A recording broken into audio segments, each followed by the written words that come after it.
Bonjour, alors je vous présente aujourd'hui un numéro que je viens de trouver là, ce jour, ce mercredi 26 février, dans ma maison de la presse. Et je vous présente ce numéro alors que j'avais dit que je présenterais certainement les numéros 24 et 25 ensemble, suite à une remarque de l'ami Jérôme, coucou Gélios, qui est fort juste, hein, savoir qu'il m'a prévenu que c'était disponible en maison de la presse et qu'il fallait le prendre maintenant parce qu'en fait il y a de fortes chances qu'il n'y en ait plus rapidement, que les gens se précipitent dessus. Et il a tout à fait raison. Et je me suis dit que si je vous présentais les 24 et 25 ensemble, vous trouveriez peut-être le 25, mais peut-être pas le 24.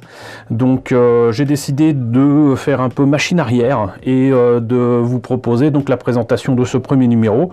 Suivra ensuite le numéro 25 et éventuellement on verra ce que ça donne en entier. Mais il est important en fait que vous ne ratiez pas certains numéros qui sont, semble-t-il, intéressants. Et il se trouve que ce Dreadnought de Warhammer 40 000 est intéressant, puisque je vous rappelle que chaque numéro est à presque 10 €, 9,99 €. Ça peut sembler cher comme ça, mais même si là c'est réparti sur le numéro 24 et 25, un Dreadnought, si mes informations sont bonnes, sont vendus dans le commerce habituellement à 40 €. Alors certes, il manquera toujours la planche de décalco qui fait défaut aux figurines qu'on a déjà eues. J'imagine que ça sera le cas également sur ce Dreadnought, mais c'est quand même une belle pièce. Et vous économisez quand même 20 €, c'est-à-dire que vous payez 2 fois moins cher ce joyeux robot de Warhammer 40 000. Donc voilà. En plus, ce que j'aime bien, quand je vous présente ces trucs-là, c'est que j'ai pas à faire le tour de la boîte parce que bah, l'arrière c'est toujours la même chose. Donc ce que je vous propose, c'est qu'on voit à l'intérieur ce que ça donne. Donc dans ce numéro 24, donc de la collection Hachette Warhammer 40 000 Conquest, nous avons là donc la première partie d'un Dreadnought. A priori, le fascicule va tout nous raconter dessus, mais également sur les ailes brutes de la Death Guard et de nouvelles missions trépidantes qui ne m'intéresseront pas le moins du monde. Donc là, nous avons la première grappe. Alors là où je suis étonné, c'est que pour une fois, la grappe elle-même n'est pas droite. On dirait presque un arbre, c'était assez amusant. Pourtant, il me semble que c'est une pièce qui est récente dans la collection Warhammer. Là où autant vous avez, par exemple, ce que je vous ai présenté la dernière fois, avec des accessoires à mettre sur le champ de bataille, qui datent carrément de 97, donc ça a 23 ans. Ça, je pense que c'est quand même relativement récent. Voyons qu'est-ce qui est écrit. Bah oui, vous voyez, hein, comme quoi... c'est 2017 et je le sais aussi parce que j'ai vu la vidéo de l'ami Brist, coucou Brist, qui a présenté une version imprimée 3D d'un précédent Dreadnought, donc de Warhammer 40 000. Apparemment les précédentes versions étaient un peu plus rondes. Voilà, si vous voulez voir sa vidéo, je vous mets le lien ici, mais reste que donc là c'est quand même assez différent puisque c'est beaucoup plus carré, c'est beaucoup plus proche d'un destroïde, on va dire, des mechas à la japonaise, j'allais dire aussi. Ce que j'apprécie par contre, c'est que vous avez quand même encore une fois beaucoup de détails. Ce que j'apprécie moins par contre, c'est que l'arme ici est en 2 morceaux, c'est normal. Mais du coup, je pense que la jointure va se voir quand même fortement. Mais sinon, si c'était pas aussi cher, entre guillemets, même si là c'est moins cher, il y aurait des choses à faire avec ça, hein, très clairement. C'est quand même assez sympa. Là, je vois des choses à faire avec ce genre de trucs sur des projets que j'ai depuis des années autour de maquettes de kit Bâche d'Orgus. Là, il y aura des choses à faire, franchement. Et même là, il y a de quoi faire. Il faudrait juste enlever le crâne et les petites ailes ici. Mais là, je verrais bien des petites choses, quoi. Mais bon, on va voir. Déjà, donc, vous avez... cette première grappe, la deuxième donc viendra avec le numéro 25, j'imagine, et ça sera très bien. Et là vous avez donc en fait le socle qui est quand même assez conséquent, et comme vous le savez maintenant, c'est le genre de choses que je n'ai certainement pas utilisé ici. J'ai d'autres idées de socle à faire, et ça me servira pour d'autres projets, notamment du Star Trek à cause du bord de ce socle. D'ailleurs je vais vous montrer un petit peu ce que donnent les socles que j'ai choisis. Alors, ceux qui sont habitués à mes vidéos sur la récup connaissent, mais voilà, c'est quelque chose que je vous ai déjà présenté. Donc il s'agit en fait de fausses assiettes en plastique évidemment, mais qui sont supposées représenter, vous savez, des espèces de plats en ardoise qui sont parfois utilisés par exemple pour présenter des sushis, des machins comme ça. Là c'est en plastoc, vous en avez de différentes tailles, j'en avais pris pour faire des dioramas Star Wars avec les X-Wing de la Résistance et tout ça pour faire de l'eau en fait. Je vous montrerai ce que ça donne. Pour l'instant j'ai pas fait quelque chose d'extraordinaire, mais par contre ça sera parfait pour ce genre de choses. Très clairement c'est le genre de socle que j'utiliserai pour faire des mini dioramas. Et je sais, vous allez me dire, mais ça peut pas aller sur un champ de bataille, tu peux pas jouer ensuite avec les Warhammer. Je le répète, je ne joue pas à ces trucs là, donc peu m'importe de ne pas utiliser ces trucs là, ça aura beaucoup plus d'intérêt pour moi dans des projets de kit bash, alors que ça c'est un peu plus limité, et surtout ça sera beaucoup mieux pour mettre par exemple un Dreadnought, des armées, des machins. Je les exposerai si je veux. Reste que donc ça, j'ai trouvé ça à Foire Fouille, mais il n'y a pas qu'à Foire Fouille que vous trouverez ça. Voilà, je pense que ça sera relativement intéressant. On va passer au fascicule. Alors, hop, les Dreadnought. Alors effectivement, c'est pas franchement la même forme ici, hein. C'est encore plus carré en fait, ça me fait penser à des robots d'un film que vous connaissez certainement pas, qui s'appelle Silent Running, un film de 1972 qui est passé totalement inaperçu je pense en France, mais il y a des robots dans ce film qui me font penser à ça, ça n'a certainement rien à voir. Alors je vais pas lire le texte etc, là aussi je sais grâce à Brist qui semblerait que les Dreadnought soient en fait des robots avec l'âme capturée de grands guerriers d'espèces marines, et donc enfermés là-dedans, peut-être même avec un sarcophage, je ne sais pas. Ils peuvent continuer à combattre sur les champs de bataille alors qu'ils sont morts.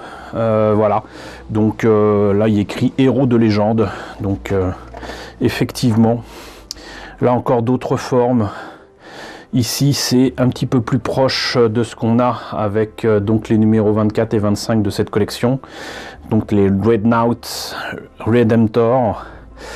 C'est marrant parce qu'ils auraient peut-être pu trouver un équivalent français pour Dreadnought, je sais pas. Mais bon, comme de toute façon, il y a aussi les Space Marines et non pas des marines de l'espace, c'est certainement justifié. Donc voilà, a priori... là je vois que en fait ça c'est ça qu'on a. Apparemment il y en aurait un autre ici avec une autre arme et peut-être d'autres trucs ici. Là c'est peut-être qu'il y en a deux différents, et ce que j'apprécie c'est qu'apparemment il n'y a pas que du bleu, même si j'aime beaucoup le bleu. Renfort de Baal, le chapitre des Blood Angels qui sont donc logiquement, comme le nom l'indique, rouges. Ça a l'air sympa.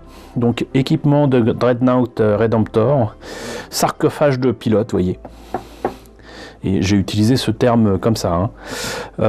Bolter Storm jumelé, canon Gatling Onslaught lourd, là aussi mélange de français-anglais assez étrange. Point de Redemptor. Voilà, équipement de Redemptor.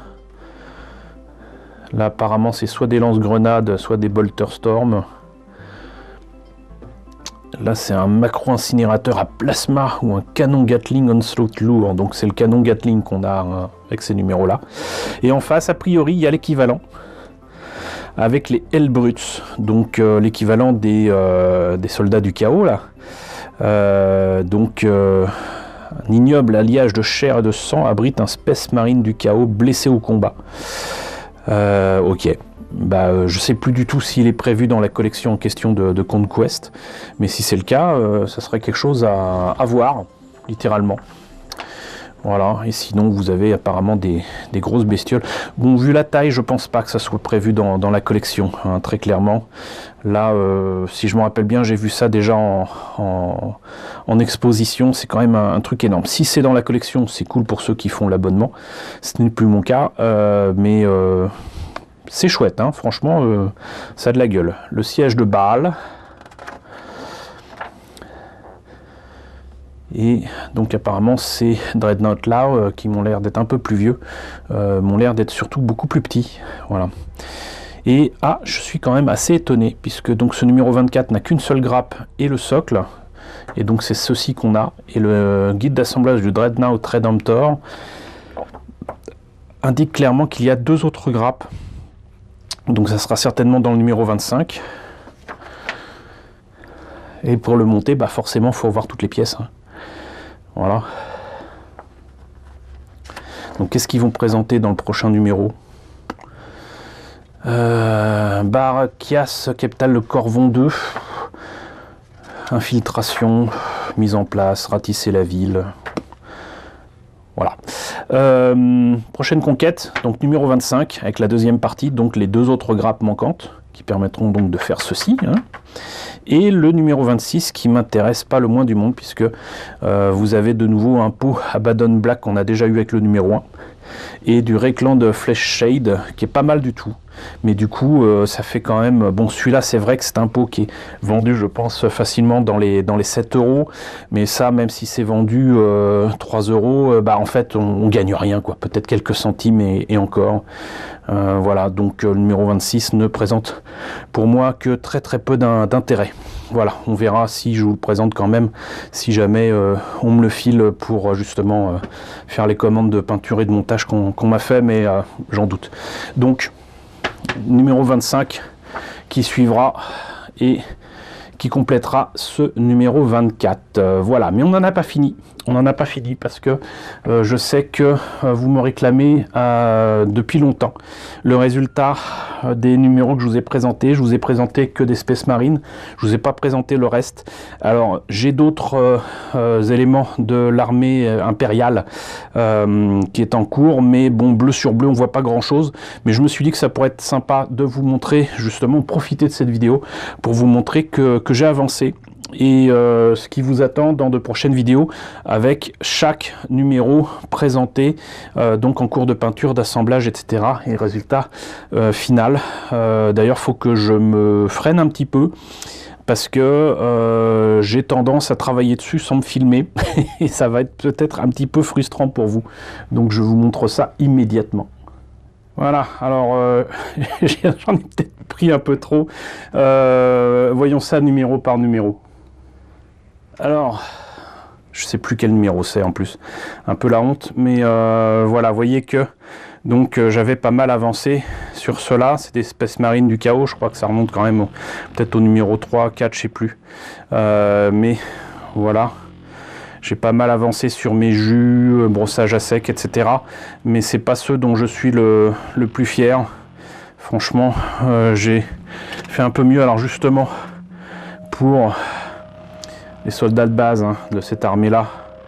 Là, j'avance, je tâtonne. J'en suis déjà à plusieurs essais. Mais je pense que je sais où je vais. Donc, ça va être pas mal. Ça, j'ai juste fait un jus.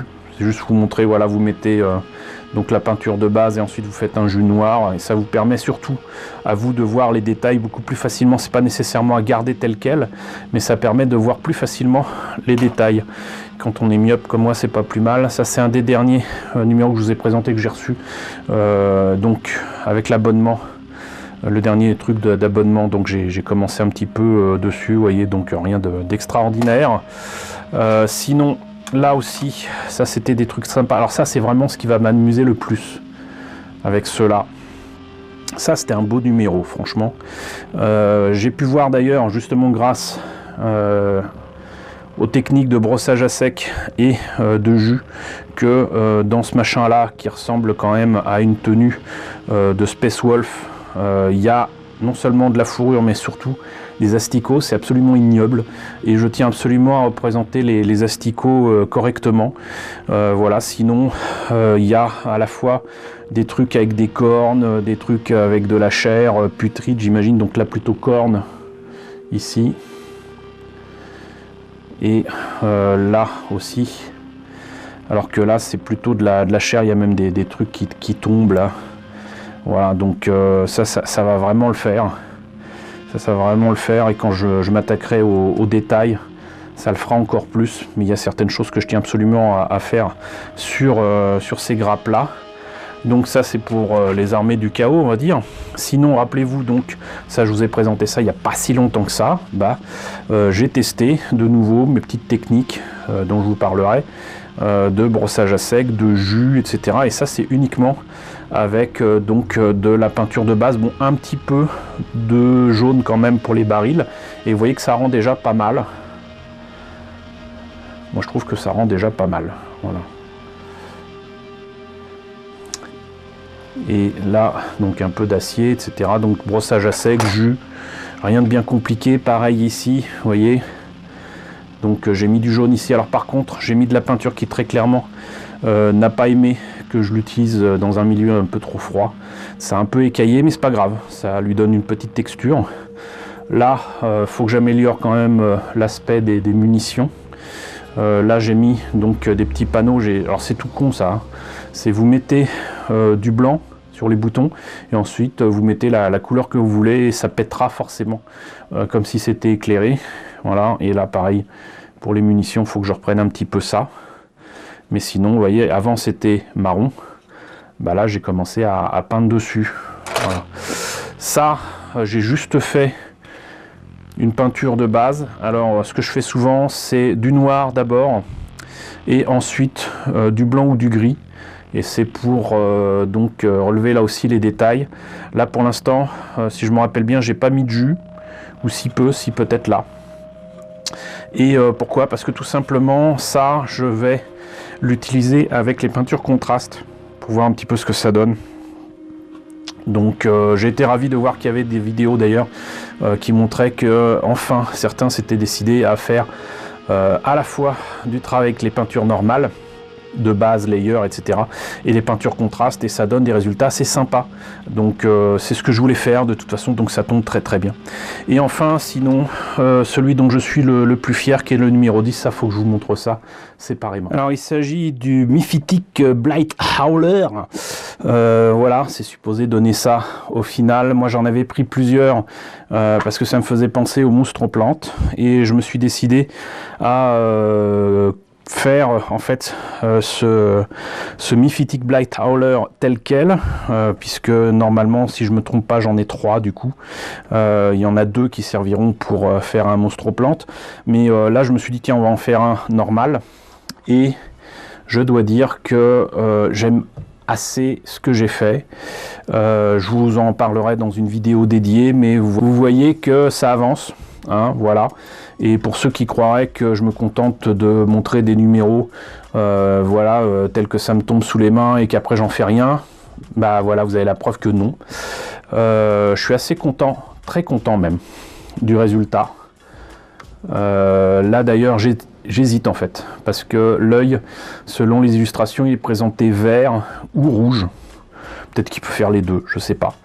Là où je suis le plus content, c'est quand même l'aspect chair de ce méca, je sais pas ce que c'est, puisque en fait j'ai mis donc du rose Pink Horror comme ils appellent ça.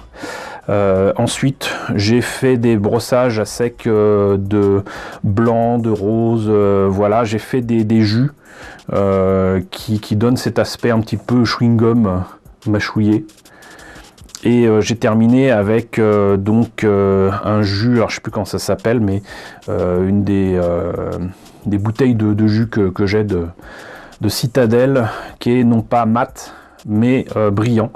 Et ça fait toute la différence. Vraiment, ça fait toute la différence. Et pour le reste, c'est vraiment de la peinture de base, brossage à sec, jus. Et vous voyez que ça rend vachement bien. Franchement, il y a plus grand chose à faire dessus pour que j'enlève les pièces et que je monte tout ça.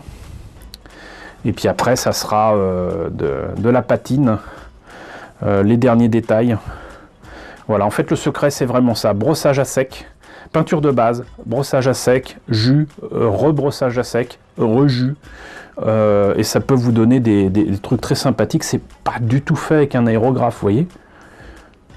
Certains diront ça se voit, d'autres ne le devineront pas. Et il n'y a pas nécessité de se compliquer la vie. Et voilà. Et ça donnera pas nécessairement ce résultat là, Mais bon, moi je suis quand même assez content de ce que ça donne pour l'instant. Et je vais lui donner une patte qui me convient. Voilà. Et je pense que ça donnera quelque chose d'assez sympathique. Voilà. Et du coup, j'ai hâte de vous montrer tout ça parce que ça veut dire que ça annonce quand même facilement une bonne vingtaine de vidéos avec des trucs montés et peints. Et ça fera du bien. Ça fera du bien. Ça permettra de montrer aux gens aussi que ça avance et que c'est simplement que je déteste me filmer en train de bosser sur tout ça ou de commenter pendant que je bosse. C'est pas mon truc. Donc voilà, écoutez, j'espère que vous trouverez facilement ce numéro 24 dans vos kiosques et dans vos maisons de la presse. Si ce Dreadnought vous intéresse vraiment, précipitez-vous. A priori, de ce que j'en sais, contrairement au premier numéro de Warhammer 40 000 Conquest, vous trouvez pas 3-4 numéros. C'est plutôt proche de 1 numéro par lieu de vente et encore quand il y en a encore. Donc prenez-le, si vous intéresse, prenez-le maintenant. Et la semaine prochaine, ça sera le numéro 25. Profitez-en. Si vous avez l'occasion de bouger, de faire plusieurs maisons de la presse, des relais dans les gares, ça c'est un truc à savoir dans les relais, il y en a parfois peut-être beaucoup plus, il y a plus de passages aussi, donc faites-les et surtout n'hésitez pas, prenez-le. Si vous intéresse vraiment, prenez-le maintenant, n'attendez pas la semaine prochaine, ça sera trop tard. Avant que j'oublie, vous rappelez que ce week-end, je suis présent à Japan Tour Festival. Je ne suis pas présent sur un stand en particulier. Je serai simplement présent lors du salon. Je dois faire des conférences. Voilà, donc si vous y trouvez, n'hésitez pas à venir me faire un petit coucou lors des conférences ou si vous me croisez lors du salon. Ça me fera plaisir. Voilà, j'espère vous y voir nombreux.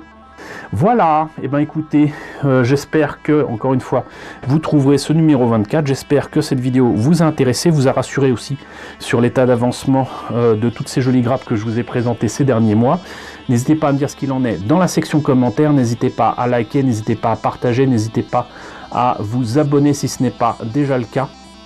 Coucou aux nombreux abonnés qui nous ont rejoints ces derniers temps, bienvenue ici. Coucou aux grands anciens qui me suivent désormais depuis 4 ans. Merci à tous de votre fidélité, merci à tous de votre soutien sur Tipeee et sur Paypal. Je vous laisse avec la liste des contributeurs de la chaîne et je vous dis donc à très bientôt pour la présentation du numéro 25 de la collection Warhammer 40 000 Conquest d'Hachette Collection.